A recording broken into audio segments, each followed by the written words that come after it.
Je crois qu'au niveau européen, on peut dire qu'il y a une dynamique qui est d'essayer d'assurer une forme de souveraineté européenne dans un spectre le plus large possible des activités dans lesquelles le spatial joue un rôle. Donc ça peut être aussi bien l'accès à l'espace que la capacité d'avoir de la géolocalisation, de la navigation, ce grand programme Galileo par exemple actuellement, de la capacité d'obtenir ces données d'observation de la Terre qui vont nous permettre ensuite d'irriguer nos politiques publiques avec ces données acquises par du côté spatial, et puis ensuite tout ce qui est l'exploration, effectivement. Alors, quand on parle d'exploration scientifique dans le terme de space sciences, découvrir l'univers, bon, on sait que très souvent, ce sont des programmes en coopération internationale, que ce type de coopération scientifique sur le plan international, ça marche plutôt bien.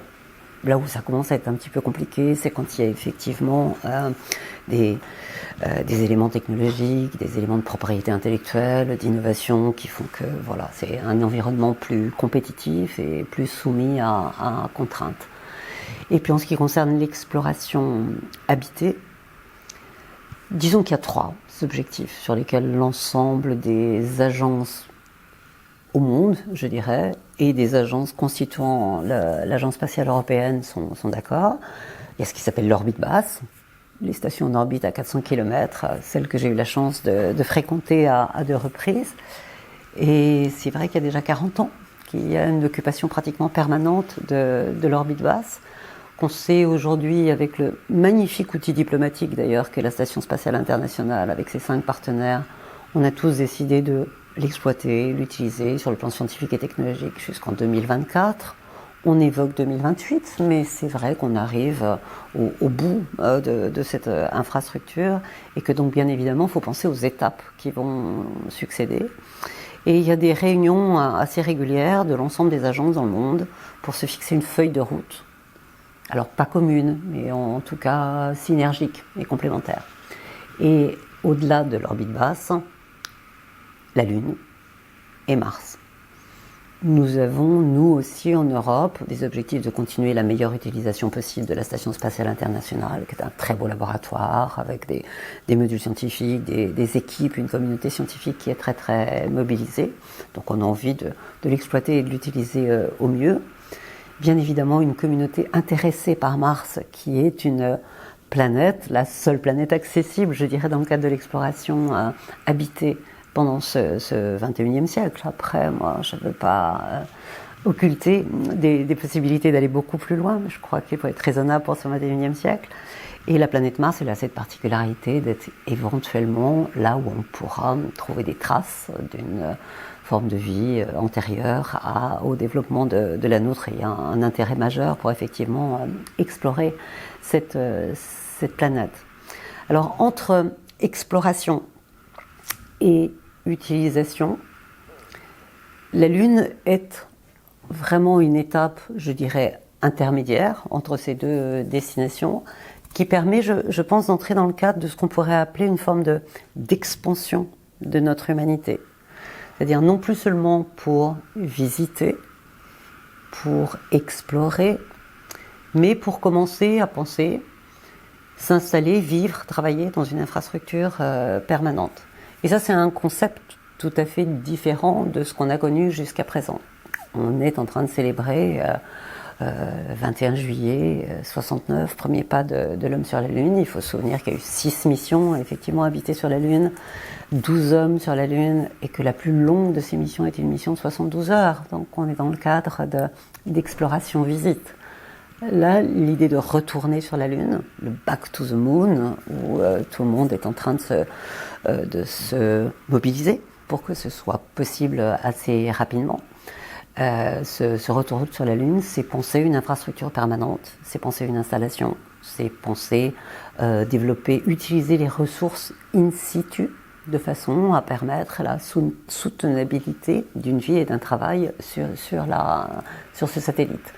Alors c'est des objectifs qui peuvent être à la fois des objectifs scientifiques, une communauté scientifique est intéressée par mieux connaître les impacts, les cratères à la surface de la Lune, qui sont une merveilleuse datation de notre système solaire, qui ont envie d'aller, pourquoi pas, imaginer un radiotélescope sur la face cachée de la Lune, sans aucune perturbation, et qui permettrait d'être beaucoup plus précis dans l'exploration de notre système solaire, de mieux comprendre cette poussière qui recouvre ce satellite, tout autant que la poussière qui recouvre Mars, et qui est à la fois éventuellement un matériau à utiliser, mais qui peut être aussi un grand danger pour l'homme, pour les machines, pour le travail sur ces lieux. Donc il y a beaucoup de sujets scientifiques qui sont très très intéressants pour la communauté scientifique. Bien sûr, c'est aussi là où apprendre à vivre, travailler, organiser de la mobilité pour aller d'un point à l'autre, organiser l'utilisation de ces ressources in situ, ce qui veut dire éventuellement forer, extraire, faire de l'électrolyse, faire une forme d'agriculture qui permettrait d'avoir une subsistance sur la planète. Donc beaucoup de technologies qu'on ne maîtrise pas encore et qui sont des technologies qu'il faut absolument maîtriser pour ensuite penser, explorer au-delà. Donc effectivement, la Lune est un territoire qui nous permet de nous projeter vers l'avenir, qui nous permet de développer des activités qu'on n'a pas développées pour l'instant parce qu'on n'avait pas cette possibilité d'avoir une infrastructure permanente, d'y réfléchir, et qui, je pense, est aussi un magnifique bac à sable d'innovation. On doit penser des solutions nouvelles, on doit penser économie circulaire, recyclage des déchets, extraction de ressources naturelles pour pouvoir produire, travailler et rester. Donc, et je dirais aussi, alors là peut-être plus encore du domaine de l'utopie, dans un partenariat très global avec l'ensemble des acteurs du monde spatial, mais aussi les acteurs du monde non spatial, quand on parle de construction, quand on parle de mobilité, quand on parle de communication.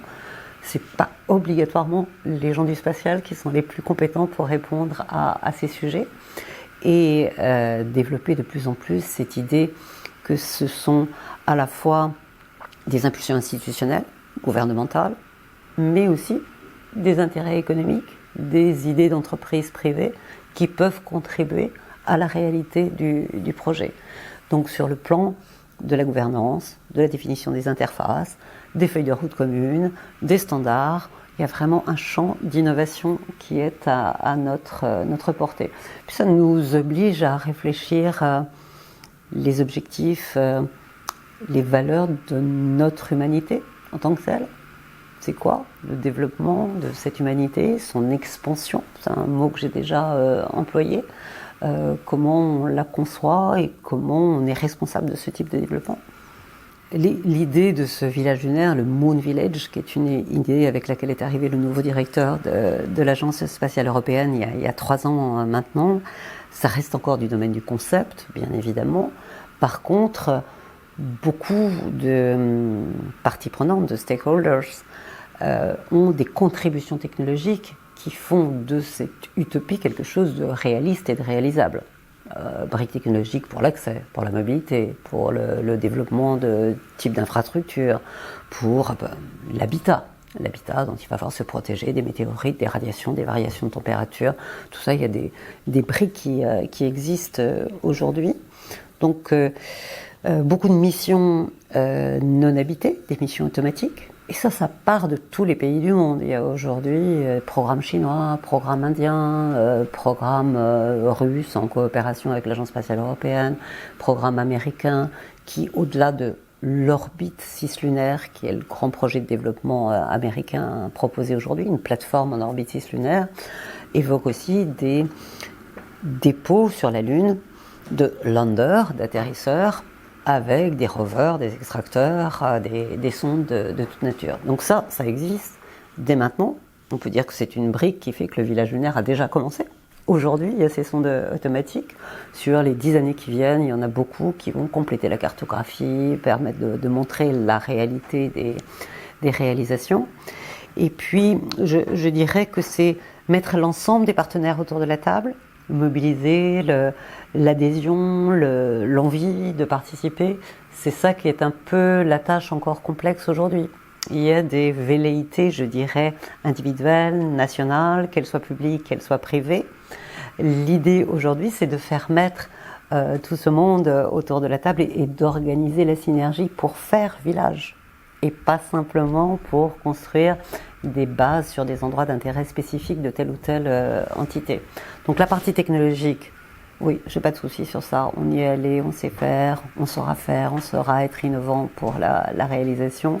Ensuite, l'esprit village, ça, c'est un petit peu un esprit de société, un projet de société et de civilisation qui, bien évidemment, nécessite qu'on pense bien commun, qu'on pense coopération multilatérale, loyale et transparente. Donc voilà, ça ce sont encore quelques éléments qui nécessitent qu'on y mette de l'énergie, qu'on fasse monter l'envie.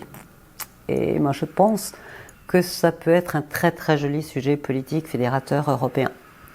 Non pas pour prendre un leadership, c'est pas le propos, chacun apportera sa contribution dans le temps où il en sera capable et avec ses capacités.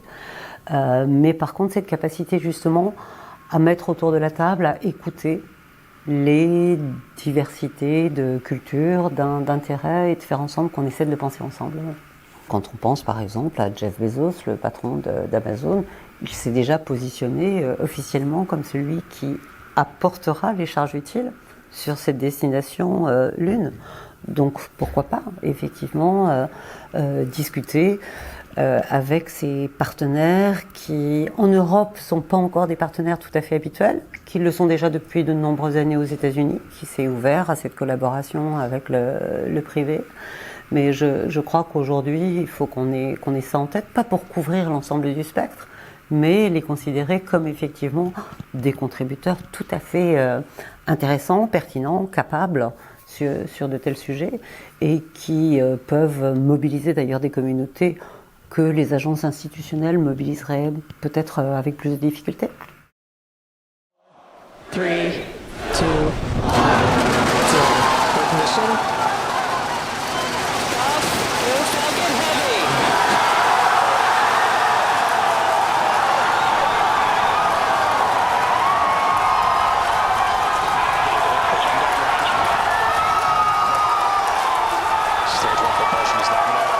La démonstration technologique était époustouflante. Et ça, je crois que tout le monde l'a reconnu. Après, je pense que vous avez raison, il y a un effet SpaceX, comme il y a eu un effet Apollo. L'effet Apollo qui était mobilisateur, effectivement, pour la jeune génération des années 70. Et d'ailleurs, si vous voyez le décours de cette épopée Apollo, en même temps, vous avez l'augmentation du nombre d'étudiants dans les domaines de l'ingénierie, l'augmentation des brevets, et voilà, c'est un souffle qui a redonné cet appétit pour la technologie, la science, la recherche, et faire progresser. Donc je pense que ces effets-là, on en a toujours besoin. L'exploration, c'est aussi de l'inspiration, de la motivation, au-delà de la performance technologique. Donc on a besoin de susciter de l'envie de participer. Et la jeune génération est très très sensible à ces éléments-là. Et c'est formidable. Le sujet de village lunaire, c'est quelque chose qui est aussi très motivant, à la fois pour des jeunes scientifiques, des jeunes ingénieurs, mais des jeunes architectes, des jeunes juristes qui vont penser à comment, effectivement, ce patrimoine de l'humanité que sont les corps célestes, comment aujourd'hui, éventuellement, on nous parle d'expansion, on nous parle d'une nouvelle forme de présence. Donc ça, c'est très, très motivant. Et je pense qu'effectivement, ces grands visionnaires que vous avez cités, que ce soit SpaceX ou que ce soit Blue Origin avec Jeff Bezos, sont en capacité de stimuler cet appétit et ce désir de participer. Ensuite, je pense que la réalité de ce qui a été mis en œuvre, à la fois par SpaceX ou par Jeff Bezos sur ces sujets, montre qu'il y a de la place pour des choses innovantes et que voilà, ce sont des très beaux sujets d'émulation pour aller plus loin. Et c'est vrai que la démonstration de la réutilisation potentielle des boosters, des éléments d'accès à l'orbite, eh bien, ça nous oblige à intégrer ça dans des schémas économique, de développement, de réalité technologique, et ça ne peut que faire avancer, même si éventuellement la solution finale n'est pas une solution qui reproduit strictement ce qui a pu être fait par ailleurs.